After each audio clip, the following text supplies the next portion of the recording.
Before we proceed to central dogma, let's tackle first the DNA and RNA structure.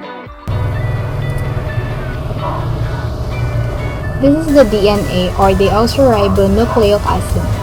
So, in this video, we will learn about the structure of the DNA. So, the DNA is found at the nucleus of the cell. DNA usually exists as a double-stranded structure, with both strands called together to form the characteristic double helix.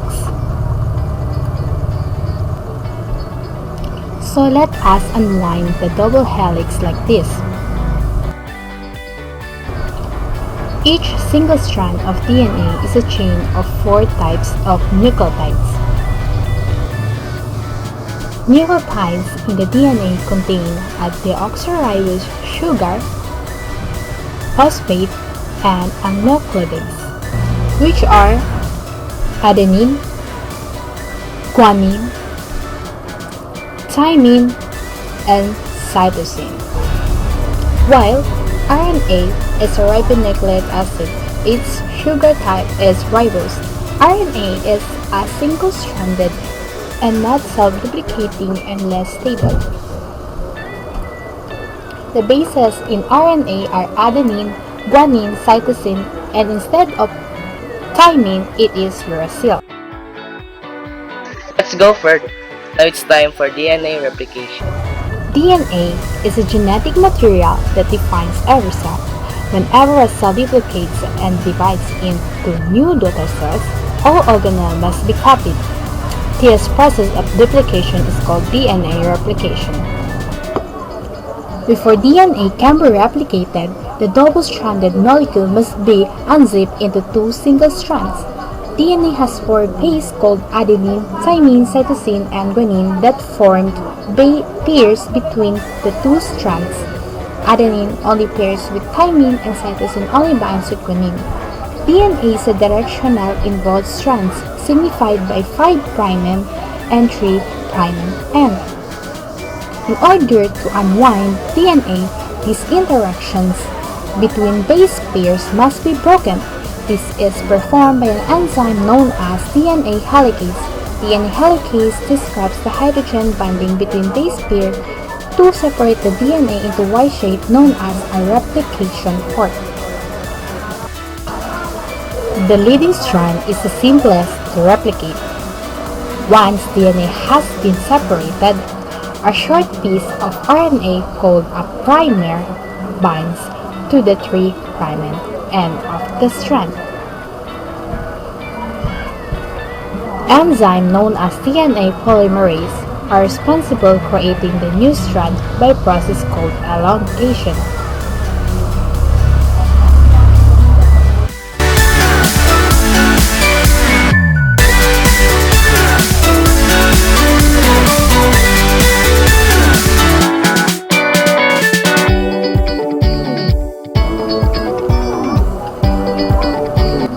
The lagging strand begins replication by binding with multiple primers. Each primer is only several bases apart. DNA polymerase then adds pieces of DNA called Okazaki fragment to the strand between primers. This process of replication is discontinuous as the newly created fragments are disjointed.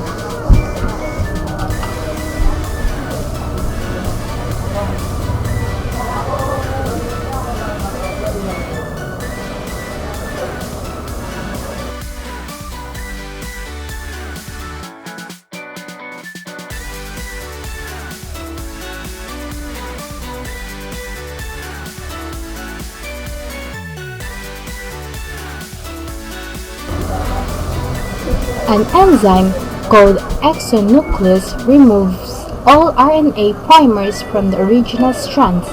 These primers are then replaced with appropriate bases.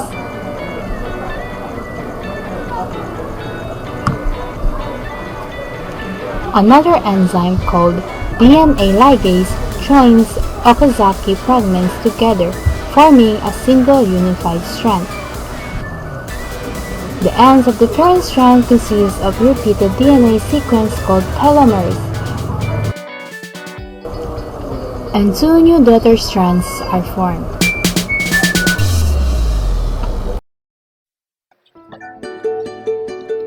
As we go about our daily lives,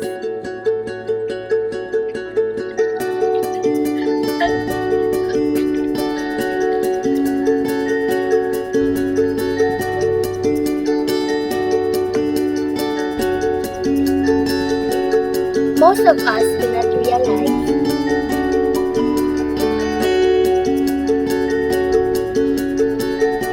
just how amazing our bodies are.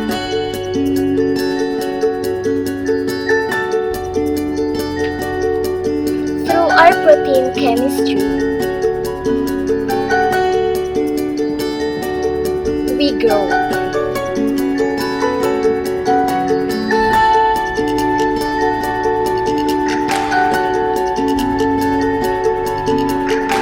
Proteins build our muscles and form our hair.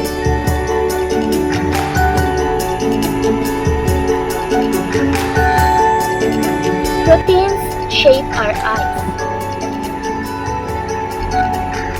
pump our heart, and color our skin.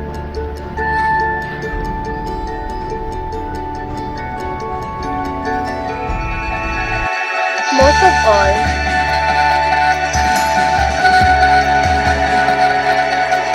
the thousands of hormones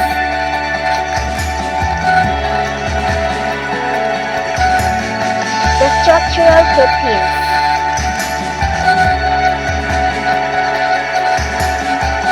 the neurotransmitters, and the enzymes in our body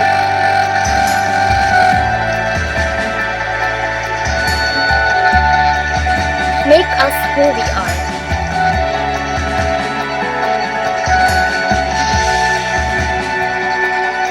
How are our proteins made?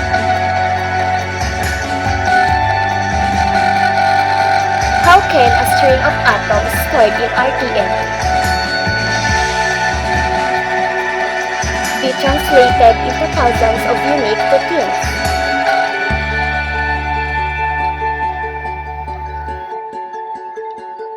What organelles produce proteins so flawlessly?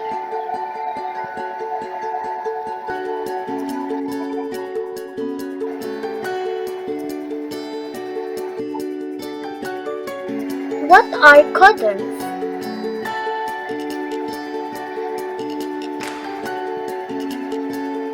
How do they create complex proteins?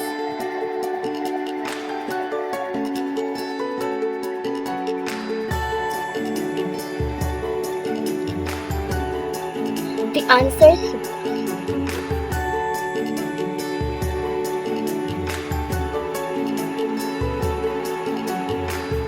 join me now to explore protein synthesis.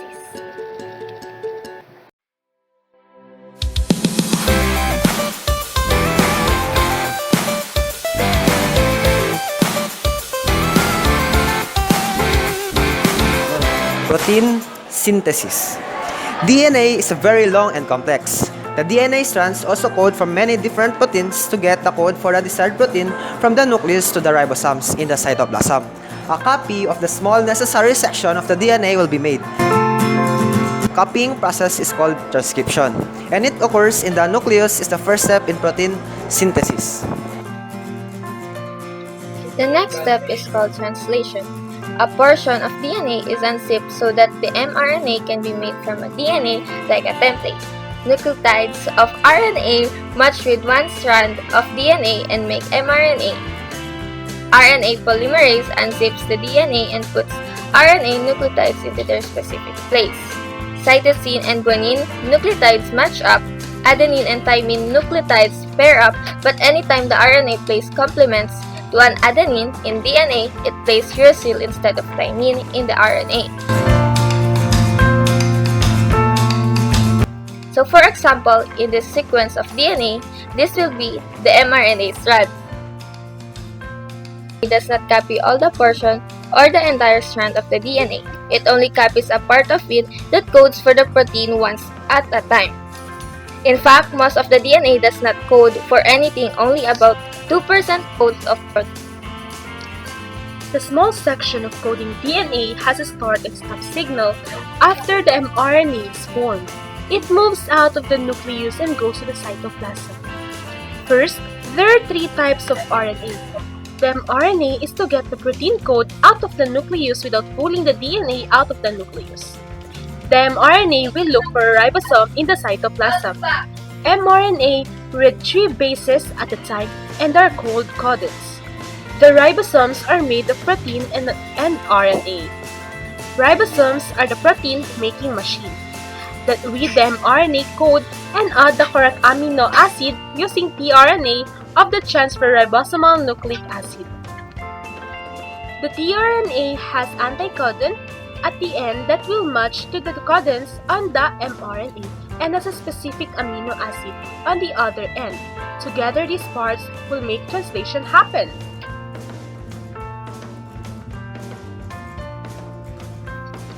Translation occurs in the cytoplasm of the cell, wherever there's a ribosome. To get translation started, mRNA attaches to ribosome and a start codon must be read. Usually, the start codon is AUG. The first amino acid is brought in by the tRNA. The anticodon on tRNA matches up to the codon on mRNA. After, the next tRNA molecules move in and matches up the mRNA codon. Amino acids will form, and the amino acids will form a peptide bond and link together. Then, the first tRNA can detach and the mRNA shifts through like a ticker tape. Then, the next tRNA molecule can come in. The protein grows until a stop codon is reached. Once the stop codon is reached, the protein is formed and ready to finish folding to become functional. And that's the end of protein synthesis. We can figure out the sequence of amino acids using the codon table. For example, in this sequence, the first codon is AUG. The first letter is A and are found in this row. The second letter is U and are found in this column. And the third letter is G, meaning that this is methionine and a start amino acid. Next codon is CCC. Second row, second column, and second row on the right, and it is proline.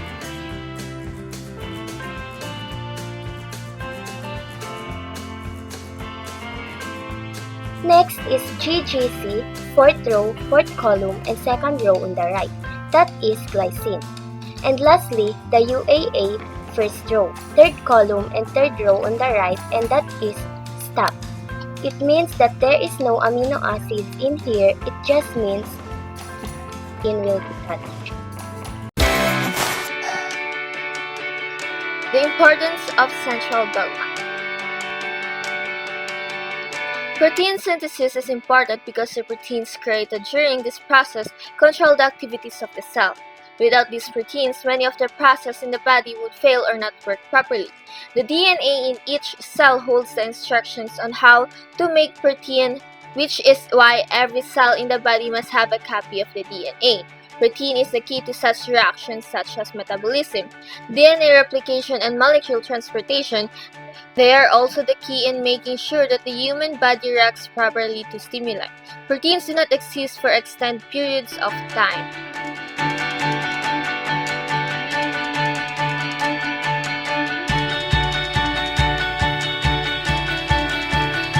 I hope you learned a lot. Until our next time. Thanks for watching.